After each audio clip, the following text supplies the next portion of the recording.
정구인의 대리인 송두환입니다. 존경하는 헌법재판소 재판관님들께 이 탄핵 심판 사건에 관한 저희 소견을 말씀드릴 기회를 가지게 된 것을 큰 영광으로 생각합니다. 먼저 지극히 과중한 부담 속에서도 이 사건의 공정하고 신중한 심리에 매진해 오신 재판관님들께 깊은 경의를 표합니다. 피청구인이 지난해 12월 3일 돌연히 비상계엄을 선포함으로써 대한민국이 극심한 혼란과 갈등 상황에 처한 지 이제 84일이 되었습니다. 이 기간 동안의 일들을 돌아보면 참으로 착잡한 심정을 금할 수 없습니다. 피청구인의 계엄 선포 당일 우리 국민들이 느꼈던 황당함과 놀라움, 충격과 공포, 불안과 분노 등 지금도 그 느낌이 생생합니다.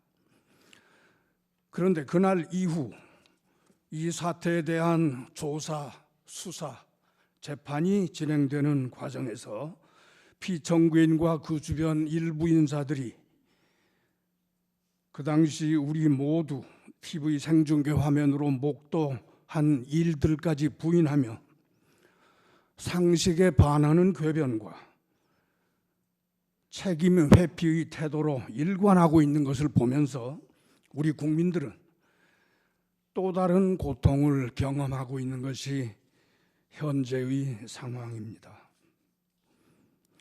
피청구인이 이른바 친위 쿠데타의 형태로 내란 행위를 벌인 것에 대해서 그 사실관계를 파악하고 그에 합당한 헌법적 대응을 하고자 하는 것이 바로 이 탄핵 심판입니다.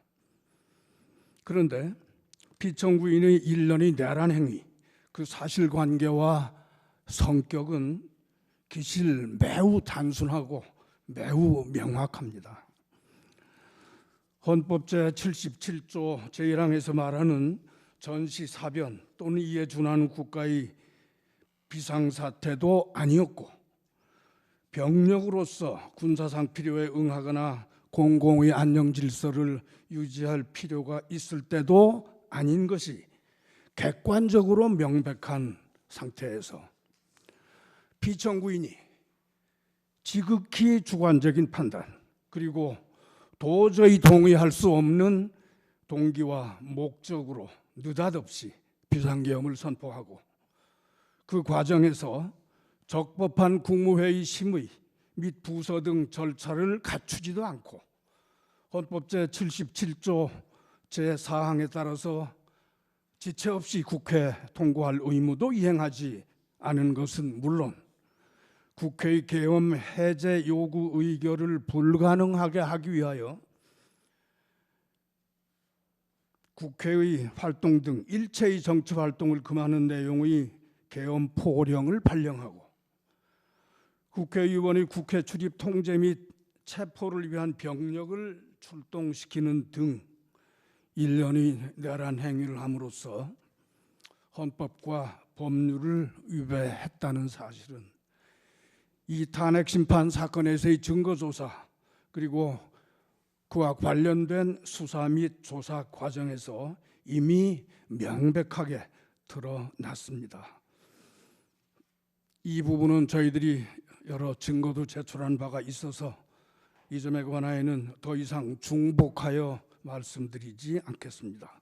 다만 이 사건을 우리가 어떤 시각으로 바라볼 것인지 그 성격을 어떻게 규정해서 어떤 헌법적 대응을 할 것인지에 관한 의견을 말씀드리고자 합니다. 가장 먼저 이와 같은 피청구인의 행위에 있어서 그 위헌 위법의 정도, 위헌 위법의 중대성을 어떻게 평가할 것인지에 관한 것입니다. 이 점과 관련해서는 한 개의 질문 또는 의문이 떠오릅니다. 과연 이 사건에서의 위헌 위법보다 더 중대한 위헌 위법 사유가 과거이든 미래이든 있을 수 있겠는가 하는 것입니다.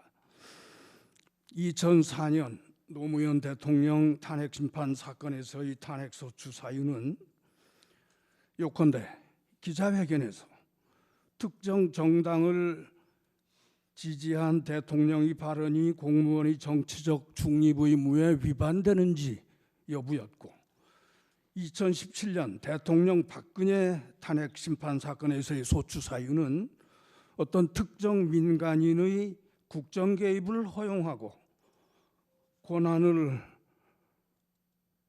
남용한 행위가 대통령의 공익 실현 의무에 위배되는지 여부가 그 핵심이었습니다. 그에 비해서 이 사건의 소추 사유는 위헌 위법한 계엄령 선포, 그리고 그 전후에 걸친 국회 선관위 침탈, 다수의 정치인, 법조인 등 체포, 구금, 시도 등 내란 행위에 관한 것입니다. 우리 형사법의 전 체계 내에서 가장 중한 법정형이 규정된 범죄가 내란죄라는 점을 굳이 상기하지 않더라도 헌법 법률 위반의 중대성 면에서 이 사건에 있어서의 위헌 위법성보다 더 무겁다고 평가할 사유는 과거에도 또 미래에도 있을 것이라고 상상하기가 어렵습니다. 나아가 대통령의 국법상 지위가 어떠한지 잠시 생각해 보겠습니다. 대통령은 국정의 최고 책임자, 헌법의 수호자이면서 국군 통수권자입니다. 이는 헌법 제 66조 및 74조에서 명시하고 있습니다. 따라서 대통령은 이와 같은 엄중한 책무를 수행할 확고한 의사와 능력 그리고 자격을 갖추고 있을 것이 요구됩니다. 그리고 대통령의 어떤 공적인 행위에 대한 평가는 당연히 이러한 국법상 지위와 성격에 비추어서 행해져야 할 것입니다. 그러한 관점에서 이 사건의 경우를 살펴보고자 합니다. 돌아보면 피청구인이 당초에 비상계엄을 선포할 때의 대국민 담화 내용부터 납득하기 어렵고 실은 매우 괴이적었습니다. 그 담화 내용을 보면 국회의 탄핵 남발 그리고 예산 삭감 등으로 국정 운용이 매우 어렵다라고 하는 설명을 하더니 그 어떤 다른 사정의 설명이나 주장도 없이 갑자기 종북 반국가 세력을 일거에 척결하기 위해서 계엄을 선포한다라고 선언을 했습니다. 이 대목은 피청구인이 그와 다른 정치적 견해를 가졌거나 또는 대통령이 국정 운영에 협조하지 않는 자는 그것만으로도 종북 반국가 세력으로 인식하고 있다는 것을 드러내고 있습니다.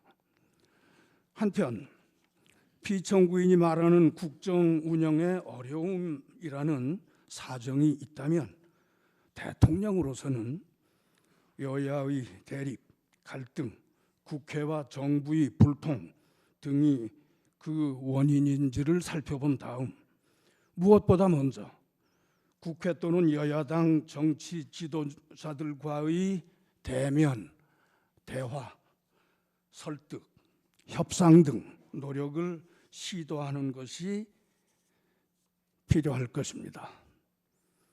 그리고 이러한 경우의 필요에 대비하여 헌법은 제81조에서 대통령은 국회에 출석하여 발언하거나 서한으로 의견을 표시할 수 있다라는 규정까지 두고 있습니다. 그런데 피청구인은 이러한 노력은 전혀 하지 아니한 채 상대당과의 대화, 대면 등을 완강하게 거부하고 불타협의 자세를 완고히 유지하던 끝에 난데없이 비상계엄을 선포하는 동시에 병력을 국회에 출동시켰던 것입니다.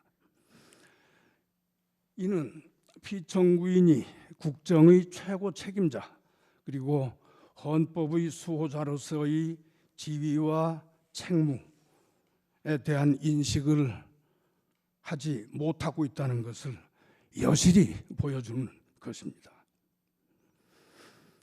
한편 피청구인은 적어도 지난해 봄 이후 정, 관, 군의 측근 인사들과 대화하면서 국정 운영의 어려움을 해소하는 방안으로 비상대권을 여러 차례 운유하였다는 것이 드러나고 있습니다. 이 또한 매우 우려되는 대목입니다. 비상대권이라는 용어는 중세 시대 이후 서구의 이른바 절대왕정 시대 또는 왕조 시대에 존재했던 개념으로 근현대 국민 주권 국가의 헌법에서 엄격한 요건과 절차에 따라 제한적으로 인정되는 국가 긴급권과는 그 발상의 기초가 다른 것입니다. 그리고 피청구인은 실제로 이 사건 비상계엄의 선포 및 일련의 내란 행위를 함에 있어서 헌법과 법률에 정한 실체적 또는 절차적 요건 등을 전혀 괴념하지 않고 함부로 진행한 것으로 드러나고 있는데, 이는 피청구인이 과거 절대왕정 또는 왕조 시대의 비상대권 개념에 함몰되어서 현대 국민주권 국가의 대통령직에는 전혀 맞지 않는 그런 시대착오적 인식을 가지고 있다는 것을 보여주는 것입니다. 이러한 점에서 피청구인은 헌법 수호자로서의 의사와 능력, 자격, 나아가 국군 통수권을 보유하고 행사할 능력과 자격을 갖추었다고 도저히 볼 수 없습니다. 또 한편 피청구인은 비상계엄 선포 당시 최우선적으로 선거관리위원회에 군병력을 출동 침투시켜 제압하고서도 이제 와서는 부정선거 음모론을 믿었던 것은 아니다.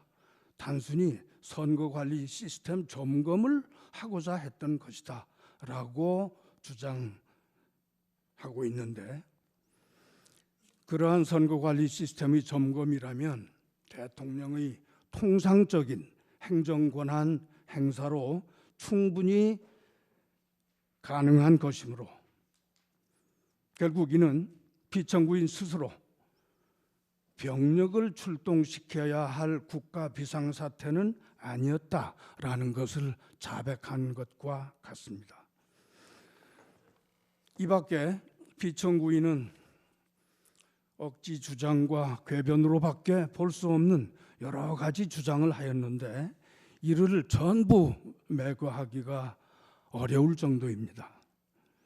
피청구인은 계엄 선포 당일 군인들이 국회에 출동 진입을 했으나 그로 인한 무슨 유혈 사태가 발생하지는 않았고 오히려 군인들이 국민들로부터 폭행을 당했다라고 주장하였는데, 이는 마치 야간 주거 침입 강도범이니 그 강도범을 집에서 밀어내려고 한 집주인을 폭행범으로 몰아붙이는 것과 똑같습니다.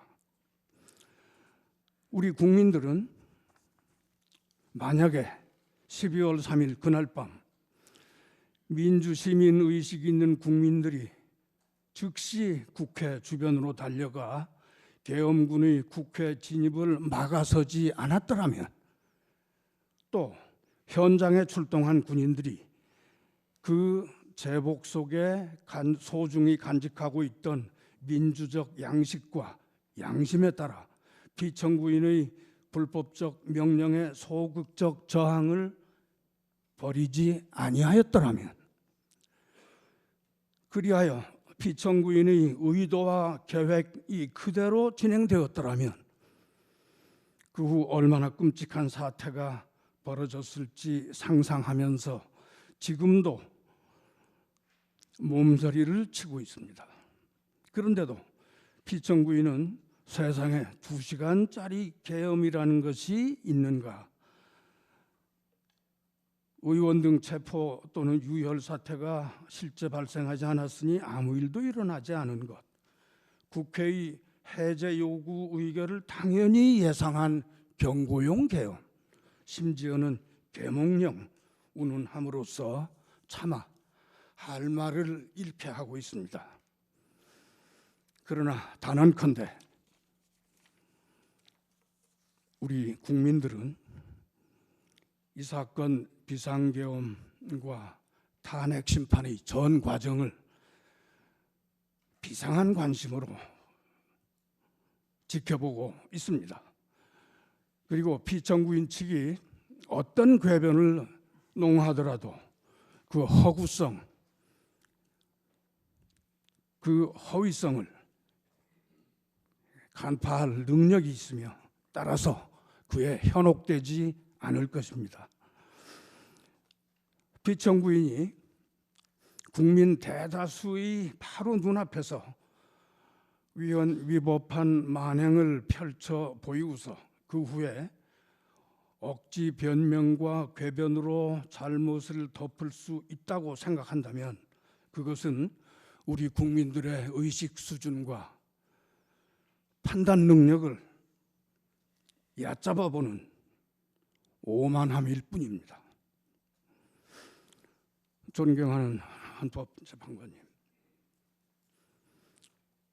피청구인이 나름 상당한 기간에 걸쳐 이 사건 비상계엄 및 일련의 내란 행위를 계획해 왔으나 정작 그 실행 과정에서 예상치 못했던 변수들로 인하여 당초의 목적을 달성할 수 없게 되었던 것이다 라고 하는 객관적 상황이 충분히 밝혀진 상황입니다.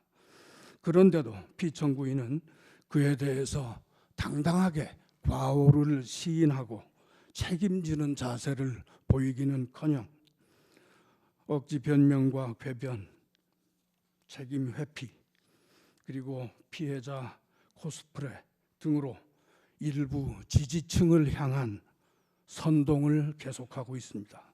그리하여 우리 사회는 최근 2개 진영으로 나뉘어서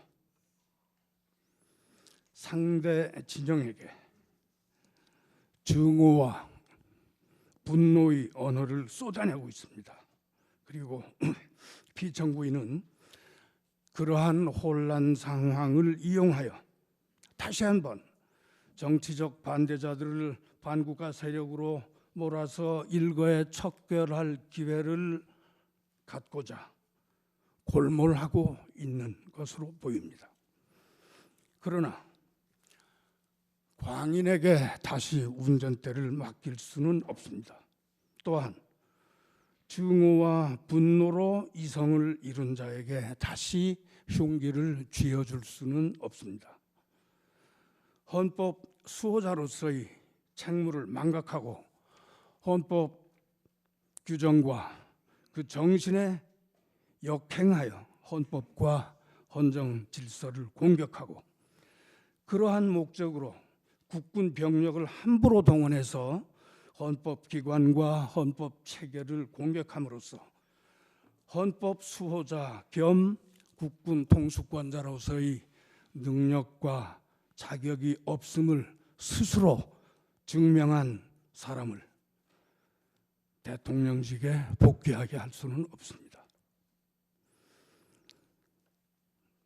피청구인의 무모하고 무도한 행위를, 그 행위로 인한 헌정 질서의 위기, 그로 인한 현재의 혼란과 갈등, 반목, 적대, 상황을 가장 빠르게 극복하기 위한 노력을 서둘러야 할 것입니다. 한 걸음 더 나아가서 오늘의 이 탄핵 심판은 단순히 피청구인 한 사람의 대통령직 유지 여부를 가리는 데 머무르지 않습니다. 이것은 우리 헌법의 존엄을 지키고 우리 민주주의 가치를 수호하며 입헌민주공화국 대한민국의 헌정질서와 법치주의 장래를 결정짓는 중대한 재판입니다. 우리의 입헌민주주의는 이제까지 여러 차례 위기를 경험한 바 있었으나 그때마다 우리 국민들은 용기와 지혜로 이를 극복해 왔습니다. 우리의 역사는 그 고통스러웠지만 위대했던 그 발걸음을 기록하고 있습니다.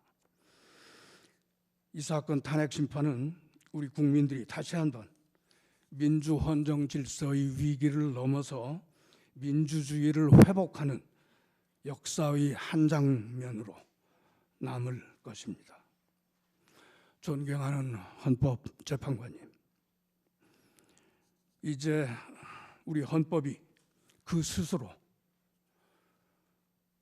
헌법 및 헌정 질서의 수호 장치로 마련해 둔 이 탄핵 심판 제도를 통하여 피청구인의 비상계엄 선포와 일련의 내란 행위의 위헌 위법성을 분명하게 공권적으로 확인 선언하고 피청구인을 대통령직에서 확정적으로 배제해야 합니다. 그것이 헌법의 명령, 국민의 명령, 역사의 명령이라고 생각합니다. 존경하는 헌법재판관님, 이러한 점을 고려하셔서 피청구인을 대통령직에서 마땅히 파면하여